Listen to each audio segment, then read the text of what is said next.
Hello students, welcome back to my YouTube channel. आज हम class 12th का जो कि चैप्टर है एडमिशन ऑफ ए पार्टनर, उसका टॉपिक डिस्कस करेंगे जी। टॉपिक नेम है आपके पास प्रोपोर्शनेट कैपिटल, कि when the new partner bring in proportionate capital, कि जब नया पार्टनर अपनी प्रोपोर्शनेट कैपिटल लेकर आएगा। मतलब अगर सिंपली कहें, क्वेश्चंस के अंदर जब आपको नए पार्टनर की कैपिटल गिवन नहीं होगी तो आपने उसकी कैपिटल को किस तरीके से फाइंड आउट करना है जी। तो शुरू करते हैं जी। हमारे पास प्रोपोर्शनेट कैपिटल टॉपिक है। In this case the new partners capital will be calculated on the basis of the capital of the old partner after all adjustment. मतलब इस बेस पर हमने नए पार्टनर की कैपिटल को जो फाइंड आउट करना है वो ओल्ड पार्टनर की कैपिटल के बेस पर करेंगे, और जो ओल्ड पार्टनर की वो कैपिटल होगी वो आफ्टर ऑल एडजस्टमेंट होनी चाहिए। मतलब आपने सारी एडजस्टमेंट कर लेनी है ओल्ड पार्टनर की। कर लेने के बाद उन्हीं के बेस पर आपने नए पार्टनर की कैपिटल को फाइंड आउट करना है। फॉर एग्जांपल, जैसे capital of A and B after all adjustment, सारी एडजस्टमेंट के बाद कैपिटल लगा लीजिए ए एंड बी की 24 एंड 16,000 है। सी है जो नया पार्टनर है इस क्वेश्चन में 1/5 के लिए। हमने रिमेनिंग शेयर निकालना है फर्स्ट नंबर सी का। मतलब सी को दे देने के बाद रिमेनिंग शेयर जो ए और बी के पास बचेगा वो फाइंड आउट करना है। 1 में से आपने 1/5 को माइनस करना है, रिमेनिंग जो बचेगा 4/5 बचेगा। अब आपने total capital of the firm find out करनी है।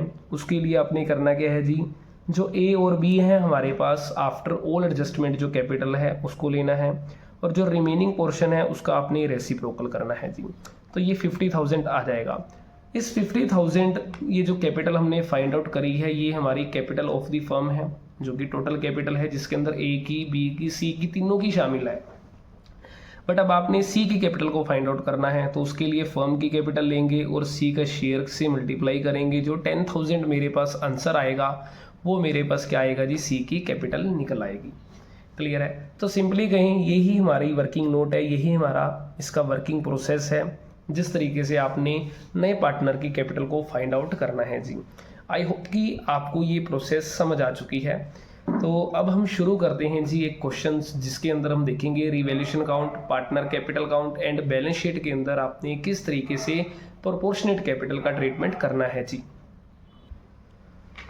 तो क्वेश्चन शुरू करने से पहले आपसे एक रिक्वेस्ट है, अगर आप मेरे चैनल पे न्यू हैं तो चैनल को सब्सक्राइब जरूर कर लीजिए, क्योंकि इस चैनल पर आपको बिल्कुल फ्री ऑफ कॉस्ट सारे कॉन्सेप्ट के क्वेश्चंस आपको करवाए जाएंगे।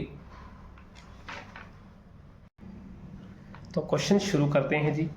क्वेश्चन है हमारे पास, the flowing is the balance sheet of A and B as at 31 March 2022 who share profit in the ratio of 2:1। कि ए और बी हमारे पास दो पार्टनर हैं, उनकी प्रॉफिट शेयरिंग रेशियो 2:1 है। बैलेंस शीट गिवन है, लायबिलिटीज़ गिवन है, कुछ असेट्स गिवन है हमारे पास, और इसी तरीके से हमारे पास इनकी कुछ एडजस्टमेंट गिवन है। तो हम लास्ट में देखते हैं जी क्वेश्चंस के अंदर आपने क्या क्या बनाना है। Prepare revaluation count, capital count and the opening balance sheet बनानी है। मीन्स जो न्यू फर्म क्रिएट होगी हमारे पास ए, बी की एंड सी की, इन तीनों की आपने न्यू फर्म जो क्रिएट कर रहे हो उसकी एक नई बैलेंस शीट आपने तैयार करनी है। तो फर्स्ट नंबर आपने करना क्या है जी, तीनों फॉर्मेट आपने तैयार कर लेने हैं, रिवैल्यूएशन काउंट, पार्टनर का capital count and balance sheet. क्योंकि इन तीनों का ट्रीटमेंट हम एक साथ ही करेंगे, तो जिसके अंदर से दो अकाउंट हम एक साथ तैयार करते हैं मेनली, जिसमें रिवैल्यूएशन काउंट एंड एक आपकी बैलेंस शीट, ये दोनों एक साथ लेकर चलेंगे, जिससे हमारा क्या होगा, टाइम भी कम लगेगा और क्वेश्चन भी बड़ी जल्दी सोल्व किया जाएगा।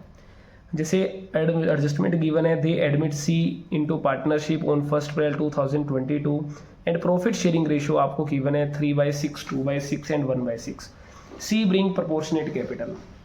कभी कभार क्वेश्चंस के अंदर आपको क्लियरली मेंशन होगा कि सी प्रोपोर्शनेट कैपिटल लेकर आएगा, या फिर आपको क्वेश्चन के अंदर सी की कैपिटल ही गिवन नहीं होगी तो भी आपने कैपिटल को फाइंड आउट करना है जी। She bring 10,000 rupees in cash as his share of goodwill, कि सी 10,000 रुपये गुडविल की अमाउंट लाया है, तो इसका हमने कैपिटल अकाउंट में ट्रीटमेंट करना है जी। प्रोविजन फॉर डाउटफुल डेप्ट is to be reduced by ₹2,000। देखो, प्रोविजन फॉर डाउटफुल डेप्ट 2,000 रुपये से घट गए, मतलब कम हो चुके हैं। अगर कम हो गए तो आपका फ़ायदा है, क्योंकि प्रोविज़न क्या होती है, एक तरीके की लायबिलिटी है, और लायबिलिटी अगर आपकी रिड्यूस हो रही है तो आपका प्रॉफिट है। तो आपने यहाँ लिखना है जी बाय प्रोविज़न फॉर डाउटफुल डेप्ट का है तो 2000 रुपीज़ का प्रॉफिट हो गया। लेकिन हमारे पास बैलेंस शीट के अंदर प्रोविज़न की वैल्यू 3600 थी, लेकिन आज की डेट पे उसकी वैल्यू अब 1600 रह जाएगी, क्योंकि क्वेश्चंस के अंदर कह रखा है कि प्रोविज़न आपके 2000 रुपये से कम हो चुके। तो पहले वैल्यू आपकी 3600 थी, अब आपने 2000 कम कर दिया, तो हमारे पास 38,400 रुपीज़ अब आपका टोटल डेटर की वैल्यू बचेगी जी। नेक्स्ट एडजस्टमेंट है हमारे पास, there is an old typewriter valued ₹2600, it does not appear in the books of the firm. कि आपके पास एक ओल्ड टाइपराइटर है जिसकी वैल्यू 2600 रुपीज़ है और जो कि बैलेंस शीट मतलब बुक्स मतलब बैलेंस शीट के अंदर नहीं दिखा रखा। It is now to be recorded. अब आपने रिकॉर्ड करना है। अगर देखो आप रिकॉर्ड कर रहे हो टाइपराइटर को, तो टाइपराइटर मेरे लिए क्या है, अनरिकॉर्डेड असेट है, और अनरिकॉर्डेड असेट हमारा क्या है, प्रॉफिट है। अब प्रॉफिट तो हो गया जी, उसे अब आपने क्या करना है, रिकॉर्ड भी करना है। तो टाइपराइटर को रिकॉर्ड कीजिए 2600 रुपीज़ से। ठीक है, नेक्स्ट है हमारे पास पेटेंट आर वैल्यूलेस। वैल्यूलेस का मतलब होता है कि पेटेंट की वैल्यू बिल्कुल ज़ीरो हो चुकी है। तो पेटेंट हमारे पास क्वेश्चंस के अंदर बैलेंस शीट में जो गिवन है वो 2000 रुपीज़ के हैं। अब 2000 रुपीज़ की ही वैल्यू ज़ीरो हो जाएगी, क्योंकि जितने रुपए का पेटेंट हमें बैलेंस शीट में गिवन है उतने रुपए ही आपने कम कर देने हैं। नेक्स्ट है 2% discount is to be received from creditor. देखो क्रेडिटर से अगर डिस्काउंट रिसीव हो रहा है तो आपका प्रॉफिट ही है, क्योंकि क्रेडिटर वो पर्सन है जिनको हमने अमाउंट पे करनी है। और अगर हमने 2% डिस्काउंट लगा दिया तो इसका मतलब ये होगा कि आपको प्रॉफिट हो जाएगा, 2% आपको अमाउंट कम पे करनी है। तो 20,000 का 2% होता है 400 रुपीज़। तो 400 रुपीज़ का हमारा क्या हो जाएगा, प्रॉफिट हो जाएगा। तो इसे हमने बैलेंस शीट के अंदर जाना है और क्रेडिटर जो कि 20,000 रुपीज़ के थे उसमें से 400 माइनस करके 19,600 रुपीज़ लिख देना है जी। क्लियर है।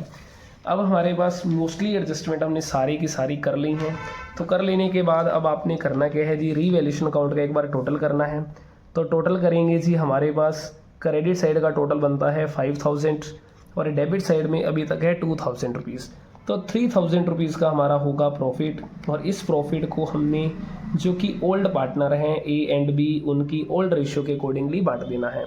तो प्रॉफिट है 3,000 का, उसको 2:1 के अकॉर्डिंग बांटेंगे तो 2,000 एंड 1,000 रुपीज़ आ जाएगा। तो ये टोटल करेंगे हम 5,000 रुपीज़। क्लियर है जी। अब हमारे पास है पार्टनर का कैपिटल अकाउंट बनाना है, और इस कैपिटल अकाउंट को बनाने के लिए मैंने आपको ऑलरेडी एक कोड सिखा रखा है, और इस कोड का लिंक भी आपको डिस्क्रिप्शन में मिल जाएगा जी। तो हमारे पास कोड है ORCG73ALW। डिस्क्रिप्शन के अंदर लिंक मिलेगा, उस लिंक पर क्लिक कीजिए, आप सारा ही कोड डिटेल में चेक कर सकते हैं। इस कोड की हेल्प से अगर आप क्वेश्चन को सोल्व कर रहे हैं तो इस बात की गारंटीड है कि क्वेश्चन कभी भी आपका गलत नहीं होगा, क्योंकि मोस्टली हमारा कैपिटल अकाउंट गलत होने की चांसेस यही रहते हैं कि कौन सी आइटम इसमें और लिखनी रह चुकी है। तो कोड के अंदर फर्स्ट पॉइंट है हमारे पास O, और O का मतलब होता है ओपनिंग कैपिटल, जो कि A और B की हमारे पास गिवन है। तो ओपनिंग कैपिटल हमने ओल्ड पार्टनर की लिखनी है, इसे हम बाय बैलेंस BD करेंगे। 40,000 रुपीज़ A की अमाउंट है, 30,000 रुपीज़ B की अमाउंट है। O के बाद होता है जी R, और R का मतलब होता है रीवैल्यूएशन। तो ये हमारे पास जो प्रॉफिट है हमने ट्रांसफ़र करना है पार्टनर्स कैपिटल अकाउंट की क्रेडिट साइड में अपोजिट में जी। तो हमारे पास 2,000 रुपीज़ एंड 1,000 रुपीज़ ये रिकॉर्ड किया जाएगा। अब हमारा O हो चुका है, R हो चुका है, C मतलब होता है नए पार्टनर की कैपिटल, बट नए पार्टनर की कैपिटल तो आपको गिवन नहीं और इसी को फाइंड आउट करना है। तो C वाला पॉइंट अभी आपने होल्ड रखना है। G मतलब होता है गुडविल, और गुडविल भी आपके पास 2 टाइप से होती है। एक आपके पास बैलेंस शीट में गिवन होगी जिसे हम ओल्ड गुडविल कहते हैं, और एक हमारे पास होती है नई गुडविल जो कि नया पार्टनर लेकर आता है। ठीक है, नई गुडविल जो C लेकर आया है वो 10,000 रुपीज़ लाया है, और अगर नया पार्टनर गुडविल की अमाउंट को कैश में ला रहा है, ठीक है जी, तो उसे हमने पार्टनर की सैक्रिफाइसिंग रेशियो में बांटना होता है जो कि ओल्ड पार्टनर है। तो फर्स्ट नंबर हमें करना क्या है जी, सैक्रिफाइसिंग रेशियो को फाइंड आउट करना है, और उसके लिए जो फॉर्मूला रहेगा ओल्ड रेशियो माइनस में न्यू रेशियो रखना है जी। क्लियर है। तो सैक्रिफाइसिंग रेशियो निकालनी है आपने A और B की। तो A का जो ओल्ड पोर्शन था हमारे पास क्वेश्चंस के अकॉर्डिंगली वो है 2/3 एंड B का है जी 1/3। माइनस करेंगे हम A B C का जो कि हमारे पास न्यू पोर्शन है। तो ए का 3/6 है, बी का 2/6 रहेगा। 3/6 एंड 2/6 करें जी, एलसीएम हमारा 6 आ जाएगा, डिवाइड करें 2 इंटू 2 करेंगे 4 आ जाएगा, डिवाइड करें 1 आएगा, देन मल्टीप्लाई 1/6, एलसीएम लेंगे 6, डिवाइड कीजिए 2 आएगा, देन मल्टीप्लाई, डिवाइड करेंगे 1 इंटू 2, लो जी 2, तो ये 0। अब इसका मतलब ये है कि बी ने कोई सेक्रीफाइस नहीं किया नए पार्टनर के आने के टाइम पे, तो सिंपली यहाँ पे सिर्फ ओनली ए ने सेक्रीफाइस करा है, तो इसलिए अब क्या होगा कि जो पार्टनर गुडविल की अमाउंट नगद लाया है जो सी, वो सिर्फ ओनली ए को ही पे की जाएगी। तो मतलब हम सिंपली क्या करेंगे, बाय प्रीमियम फॉर गुडविल लिखेंगे जी, और जो 10,000 रुपीज़ है वो सिर्फ ओनली हमने ए के अकाउंट में पुट कर देना है, क्योंकि सिर्फ ओनली ए ने ही सेक्रीफाइस करा है जी। अगर बी सेक्रीफाइस करता तो बी को भी शेयर मिल जाता। तो जी हो चुका है 7 आइटम हम चेक करेंगे। ए की दे रखी है रिजर्व फंड, 7 आइटम्स को हम एक्यूमुलेटेड प्रॉफिट कहते हैं जी। तो हम लिखेंगे बाय रिजर्व फंड, हमारे पास जो अमाउंट है इसकी वो 12,000 है। आपने इसको ओल्ड रेशो के अकॉर्डिंगली बांटना है जो कि 2:1 है। तो 12 2/3 करेंगे एंड हमने 1/3 करना है जी। तो ये हमारे पास 7 आइटम हो चुकी हैं। 3 आइटम्स जो होती है हमारे पास एक्यूमुलेटेड लॉसेस होते हैं। देन हमारे पास ए का मतलब होता है जी असेट टेकन, जो कि क्वेश्चंस में गिवन नहीं, लायबिलिटीज टेकन नहीं है, और विड्रॉल भी कोई गिवन नहीं है। तो जब ये कुछ भी ना गिवन हो तो आपने अब फाइंड आउट करना है जी टू बैलेंस सीडी, कि अब हमने सारी एडजस्टमेंट कर लेने के बाद हमने जो रिमेनिंग मतलब कि ओल्ड पार्टनर है उन बंदों का या उन पार्टनर्स का आपने बैलेंस सीडी फाइंड आउट करना है जी। बस ए का टोटल करते हैं 40, 42, 50 देन 60। तो ए का जो टोटल आ जाएगा वो हमारे पास 60,000 है, और बी का जो टोटल करेंगे 35,000 रुपीज़ आ रहा है। तो सी के लिए हमारा 0 है। लो जी एक बार हमने टोटल कर देना है 60, 35,000 देन 60,000, 35,000। क्लियर है जी। अब हमारे पास अगला स्टेप क्या रहेगा, जो आपने बैलेंस सीडी को फाइंड आउट करा है इसे एक बार आपने बनाना है जी बाय बैलेंस बीडी, जो कि 60,000 है, 35,000 है। ये हमारे पास अमाउंट नहीं है। अब हमारा अगला पॉइंट होता है जी वर्किंग नोट, और उस वर्किंग नोट के अंदर हमने क्या सीखा था कि जो भी नया पार्टनर आ रहा है उसका आपने शेयर लिखना है, जो कि सी है 1/6 के लिए। आपने रिमेनिंग शेयर निकालना है सी को। अगर हम 1/6 दे दें तो दे देने के बाद हमारे पास जो रिमेनिंग शेयर बचेगा वो बचेगा 5/6। अब आपने करना क्या है जी, कैपिटल ऑफ दी फर्म निकालनी है, और उसको निकालने के लिए हम क्या करेंगे, जो मेरे पास ओल्ड पार्टनर है जो कि क्वेश्चंस के अकॉर्डिंगली ए और बी है, उनकी आपने आफ्टर ऑल एडजस्टमेंट कैपिटल लेनी है, जो कि क्वेश्चंस के अकॉर्डिंगली 95,000 रुपीज़ बन रही है जी। और जो ये शेयर है मेरे पास, इस शेयर का करना है आपने रेसिप्रोकल। तो ये हमारे पास अमाउंट आ जाएगी 1,14,000 रुपीज़। अब आपने 1,14,000 में से अब आपने सी का कैपिटल निकालना है। 1,14,000 इंटू में कीजिए 1/6 करने के बाद हमारे पास आंसर आएगा 19,000 रुपीज़। ये जो 19,000 रुपये आए हैं यही हमारे पास नए पार्टनर की कैपिटल होगी जी। अब हमने करना है जी, यहाँ पे लिखना है बाय कैश या बाय बैंक। चेक करेंगे क्वेश्चंस के अंदर, अगर कैश वर्ड यूज़ है तो आप कैश कर लीजिए, बैंक है तो बैंक कर लीजिए, नहीं है कुछ भी तो ओवरड्राफ्ट को गिवन है तो हम बैंक वर्ड यूज़ कर लेंगे जी, क्योंकि इसका मतलब हम यही मानकर चलेंगे कि नया पार्टनर कैपिटल की अमाउंट को बैंक की फॉर्म में लेकर आ रहा है जी। तो उसकी जो कैपिटल है वो 19,000 रुपीज़ रहेगी जी। बस अब आपने करना है जी इनका total two balance CD find out करनी है। हमारे पास 60,000 रुपीज़, 35,000 रुपीज़ एंड 19,000 रुपीज़ इनकी कैपिटल तैयार हो जाएगी। अब आपने ये जो कैपिटल निकाली है इस कैपिटल को आपने पुट करना है जी ए, बी और सी के लिए।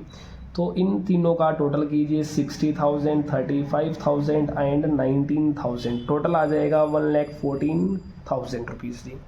अब हमारा लास्ट काम होता है कंपैरिजन करना, कि जो पुरानी बैलेंस शीट है उसको हमने जो बैलेंस शीट अभी तैयार करी है उस बैलेंस शीट से लास्ट काम कंपैरिजन करना है।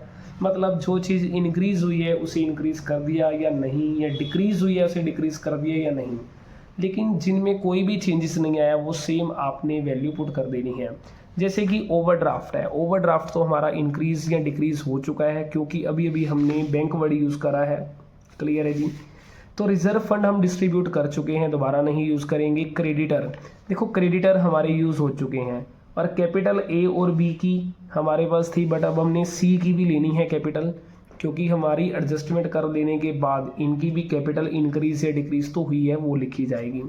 इधर से हमने डेटर यूज़ कर लिए। स्टॉक को आपने रिकॉर्ड नहीं करा क्योंकि स्टॉक की कोई एडजस्टमेंट नहीं है, तो स्टॉक की वैल्यू आ जाएगी हमारे पास 20,000 रुपीज़ जी। नेक्स्ट है हमारे पास बिल्डिंग। बिल्डिंग के बारे में भी कोई इन्फॉर्मेशन गिवन नहीं, तो बिल्डिंग को भी आपने सेम पेस्ट कर देना है 25,000 रुपीज़ से। और पेटेंट की वैल्यू 0 हो चुकी है, जिसे हमने इग्नोर करना है। मशीनरी की वैल्यू आपके पास आ जाएगी 33,600 रुपीज़ की। क्लियर है, 33,600 रुपीज़ जी। अब हमारे पास सिर्फ ओनली एक ही काम बचा है, वो है ओवरड्राफ्ट। देखो अब नया पार्टनर, देखो ओवरड्राफ्ट का मतलब हमारा नेगेटिव में रखेंगे क्योंकि वो ऑलरेडी हमारा बैलेंस माइनस में चल रहा है।